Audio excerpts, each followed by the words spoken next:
السلام علیکم ورحمۃ اللہ وبرکاتہ۔ پہلا سپارہ الف لام میم سورہ بقرہ ہے اور آیت نمبر 8 ہے۔ اعوذ باللہ من الشیطان الرجیم، بسم اللہ الرحمن الرحیم۔ ومن الناس من یقول آمنا باللہ وبالیوم الآخر، اور ان میں سے کچھ لوگ ایسے ہیں جو کہتے ہیں کہ ہم ایمان لائے اللہ پر اور آخرت کے دن پر، وما ہم بمؤمنین، حالانکہ وہ ایمان لانے والے نہیں ہیں۔ یخادعون اللہ والذین آمنوا، دھوکہ دیتے ہیں اللہ کو اور مومنوں کو۔ وما یخدعون الا انفسہم، نہیں دھوکہ دیتے مگر خود کو۔ وما یشعرون، لیکن سمجھتے نہیں ہیں۔ یہ ہے منافقین کے بارے میں۔ اب منافقت کہتے کس کو ہیں؟ نفاق اصل میں کہتے ہیں اس چوہے کے گھر کو جس کے 2 سوراخ ہوتے ہیں۔ چوہا کیا کرتا ہے، ایک سوراخ سے گھستا ہے اندر اور پھر وہ گھوم پھر کر دوسرے سوراخ سے نکل جاتا ہے تاکہ اس کا بچاؤ ہو سکے۔ وہ بچاؤ کرنے کے لیے اپنے گھر میں 2 طرح کے سوراخ رکھتا ہے، آنے کا الگ اور جانے کا الگ۔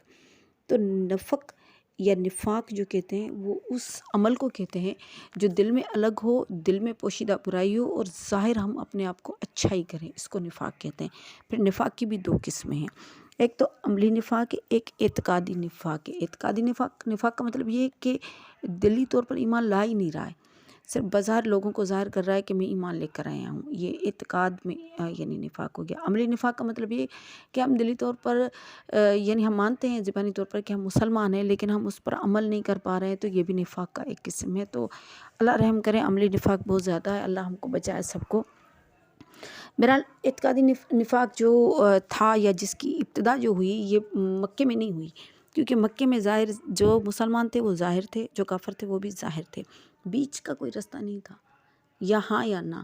اگر کوئی ایمان میں آ رہا تھا، مسلمان ہو رہا تھا، اسلام میں ہلکا گوش ہو رہا تھا، تو اس کو ہر طرح کی آزمائش میں سے بھی گزرنا پڑ رہا تھا، تکلیفوں میں سے بھی گزرنا پڑ رہا تھا، اور وہ ہر چیز چھوڑ کر بھی آ رہا تھا۔ اور اگر نہیں تو انکار ڈائریکٹ، وہ کافر تھا اور وہ اسلام کا بہت بڑا دشمن تھا، اور اسلام کے لیے لڑ رہا تھا، اسلام سے لڑ رہا تھا، مسلمانوں سے لڑ رہا تھا، نبی کو اور اس کے ساتھیوں کو تکلیف دے رہا تھا، بالکل واضح تھا۔ لیکن نفاق کی ابتدا جو ہوئی وہ ہوئی مدینے سے۔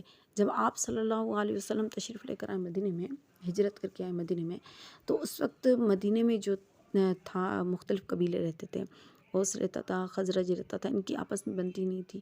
اب ان کی آپس میں نہیں بنتی تھی، یہ آپس میں لڑتے تھے، لیکن عبداللہ بن ابی بن سلول ایک ایسا بندہ تھا جو خزرج سے بھی جس کی بنتی تھی، اوس سے بھی جس کی بنتی تھی، اور لوگوں کا خیال یہ تھا کہ سردار اس کو بنا دیا جائے۔ یعنی عبداللہ بن ابی بن سلول کی سرداری کا تقریباً پکا ہو گیا تھا کہ اس کو سردار بنانا ہے، اوکے ہو گیا تھا کہ بھئی اسی کو سرداری دینی ہے، کیونکہ دونوں قبیلے اس سے بنتے ہیں۔ اب وہ دلی دل میں خوش تھا کہ بس اب مجھے سرداری مل رہی، میں سردار بن رہا ہوں۔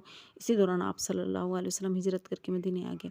جیسے آپ صلی اللہ علیہ وسلم مدینے ہجرت کر کے آئے، تو کیونکہ اوس خزرج کا جو تھا وہ جنگ تھی، اس کے دوران یہودیوں کا بھی عمل دخل تھا، وہ بھی کہتے تھے، بنو کینعان علی قبیلہ رہتا تھا یہاں پر، اور یہ کہتے تھے کہ آخری نبی آئے گا تو ہم اس کے ساتھ مل کر آپ سے جنگ کریں گے اور جیت جائیں گے۔ یہ باتیں بھی سنی ہوئی تھی ان لوگوں کی، یعنی مدینے کے میں رہنے والے انصاروں کی۔ تو ان کو یہ تھا کہ اگر نبی کوئی آتا ہے تو ان سے پہلے ہم ایمان لے آئیں گے۔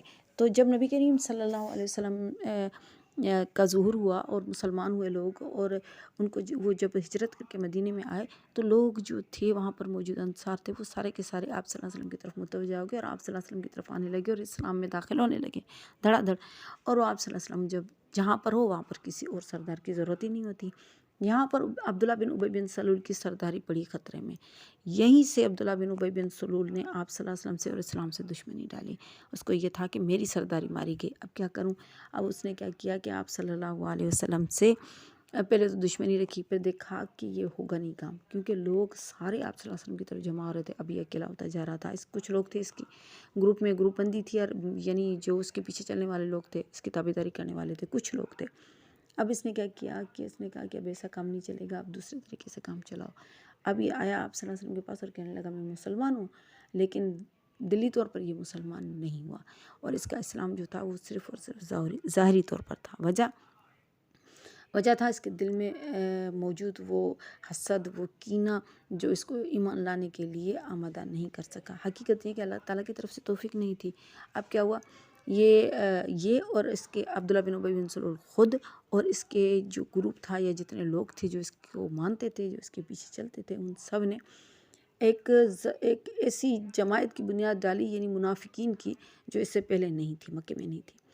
تو مدینے میں یہ لوگ منافقین تھے، اچھا اس کے بعد بھی نہیں ہیں، اب بھی نہیں، منافقین اب بھی نہیں ہیں، اعتقادی منافقین نہیں ہیں، جو مسلمان ہے دل سے ہے، نہیں ہے تو ٹھیک ہے، یعنی ایسے نہیں ہے کہ ظاہر کرنے کے لیے، صرف لوگوں کو خوش کرنے کے لیے یا اپنے آپ کو بچانے کے لیے یا کسی اور طریقے سے اسلام کا اظہار، یہ اسلام اب ہے ہی نہیں نفاق، اس وقت تھا۔ اب یہ جو جماعت تھی ان لوگوں نے منافقت کی۔ اب ان لوگوں کی منافقت کے بارے میں اللہ تعالیٰ نے آپ صلی اللہ علیہ وسلم کو بتایا تھا، آپ صلی اللہ علیہ وسلم کو سارے منافقین کا پتہ تھا، آپ صلی اللہ علیہ وسلم نے ان کے سارے منافقین کے نام جو ہیں حضرت حذیفہ بن یمان کو دیے تھے، جس کو سر النبی کہا جاتا ہے، یعنی آپ صلی اللہ علیہ وسلم کا رازدار۔ حضرت حذیفہ بن یمان کے پاس سارے منافقین کے نام تھے، اس کو پتہ تھا کہ کون سا منافق ہے کون سا نہیں، لیکن اس کے علاوہ کسی کو نہیں پتہ تھا، اور آپ صلی اللہ علیہ وسلم نے ان کو منع کیا تھا کہ کسی کو بتانا نہیں۔ اچھا، اب کیا ہوا کہ منافقین جو یہ ہو گئے، ان کی جو جماعت تھی یہ فتنہ کیا کرتے تھے، مسلمانوں کو تنگ کیا کرتے تھے، بظاہر کہتے تھے ہاں مسلمان ہیں، پھر تکلیف پہنچانے کا کوئی رستہ نہیں چھوڑتے تھے، اور ہر طریقے سے مسلمانوں کو اذیت دیتے تھے، اندرونی طور پر بیرونی طور پر وہ جو چاہے وہ کرتے رہتے تھے، ان کی منمانیاں ظاہر بھی ہوتی تھی۔ اچھا، پھر آ کر کہتے تھے کہ نہیں ہم مسلمان ہیں، تو حضرت عمر رضی اللہ تعالیٰ نے کہا یا رسول اللہ آپ مجھے اجازت دیں میں ان کو قتل کر دوں، عبداللہ بن ابی بن سلول کو قتل کر دوں کہ وہ فتنے کی جڑ ہے۔ آپ صلی اللہ علیہ وسلم نے فرمایا کہ نہیں عمر ایسے نہیں کرو، کیونکہ اگر بظاہر تو لوگوں کو یہی پتہ کہ یہ مسلمان ہے، یہ تو نہیں پتہ کہ اندر اس کا کیا ہے، اندر کی تو اللہ کو پتہ ہوتا ہے بندے کو، یا پھر وہ کوئی ایسی حرکتیں کر جاتا ہے جس سے پتہ چلے کہ اس میں نفاق ہے۔ تو آپ صلی اللہ علیہ وسلم نے فرمایا کہ اگر ان کو قتل کر دیا گیا تو لوگوں میں یہ بات پھیل جائے گی کہ محمد صلی اللہ علیہ وسلم اپنے ساتھیوں کو قتل کر دیتے ہیں، کیونکہ بظاہر تو مسلمان تھے، تو یہ بات جب پھیلے گی تو کیا ہوگا، لوگ اسلام میں آنے سے ڈریں گے، ایسے نہیں کرو، چھوڑ دو۔ اور اس کے بعد یہ تو تب کی بات ہے، لیکن اب بھی یہی بات ہے کہ اگر کوئی منافق ہو بھی صحیح تو ہم اس کے اندر کے حال کو نہیں جانتے، ہم اس کے ظاہر کے حال پر فتویٰ لگائیں گے کہ آیا جب وہ کلمہ پڑھتا ہے، خود کو مسلمان کہتا ہے، مسلمانوں کی طرح نماز پڑھتا ہے، مسلمانوں کے تہواروں میں جمع ہوتا ہے، تو پھر وہ مسلمان ہے، اس کے لیے ہر سارے وہ احکامات ہوں گے جو کہ مسلمانوں کے ہوتے ہیں۔ اس لیے اب یہ ان لوگوں کے بارے میں من الناس من یقول، لوگوں میں سے کچھ ایسے ہیں جو کہتے ہیں آمنا باللہ و بالیوم الآخر، کہ ہم اللہ پر آخرت کے دن پر ایمان لائیں، وما ہم بمؤمنین، حالانکہ وہ ایمان تو لاتے نہیں، کرتے کیا ہیں یخادعون اللہ والذین آمنوا، ایمان والوں کو اور اللہ کو دھوکہ دیتے ہیں، یہ سمجھ رہے ہیں کہ ہم اللہ کو اور اس کے رسول کو اور مومنوں کو ان کو دھوکہ دے رہے ہیں۔ اللہ تعالیٰ فرماتے ہیں وما یخدعون، دھوکہ نہیں دیتے الا انفسهم، مگر اپنے آپ کو۔ اللہ کو کون دھوکہ دے سکتا ہے، اللہ تو دلوں کے حال کو جانتا ہے۔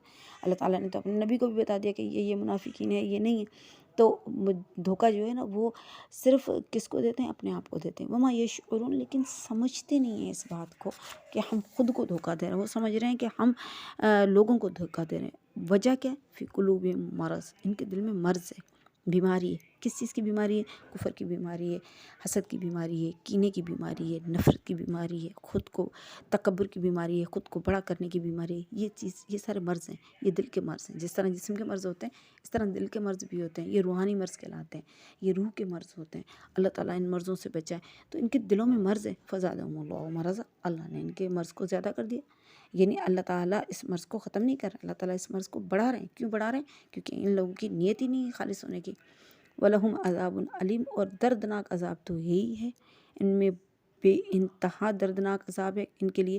حدیث مبارک میں آتا ہے جہنم کے 7 درجے ہیں، 7 طبق ہیں، 7 طبق میں سے سب سے نیچے جو طبق ہے، سب سے آخر میں جس میں سب سے زیادہ عذاب ہوگا، وہ عذاب ہوگا منافقین کے لیے، کیونکہ منافق وہ لوگ ہیں جو زبانی کلمہ تو پڑھتے ہیں لیکن دل پر اثر نہیں۔ کافر بھی ان سے اوپر ہوں گے، کافر والے بھی جو ہوں گے نا وہ بھی ان سے اوپر والے درجے میں ہوں گے، ان کو عذاب کم ہوگا، اور یہودی اور نصرانیوں کو بھی کم ہوگا، لیکن منافقین کو سب سے زیادہ عذاب ہوگا، دردناک عذاب منافقین کے لیے، بما کانوا یکذبون، کیونکہ جھوٹ سمجھتے ہیں، جھٹلاتے ہیں، جھوٹا سمجھنے کے لیے ان کو یہ سزا ملی گئی ہے، یعنی ان کو یہ دی گئی ہے کہ آپ بظاہر تو کلمہ پڑھتے ہو لیکن اس کلمے کو آپ مانتے نہیں ہو۔ پھر کیا کرتے ہیں، وَإِذَا قِيلَ لَهُمْ لَا تُفْسِدُوا فِي الْأَرْضِ، جب ان کو کہا جاتا ہے کہ زمین میں فساد نہ پھیلاؤ، قالوا إِنَّمَا نَحْنُ مُصْلِحُونَ، کہتے ہیں ہم تو فساد پھیلانے والے نہیں، ہم تو اصلاح کرنے والے ہیں۔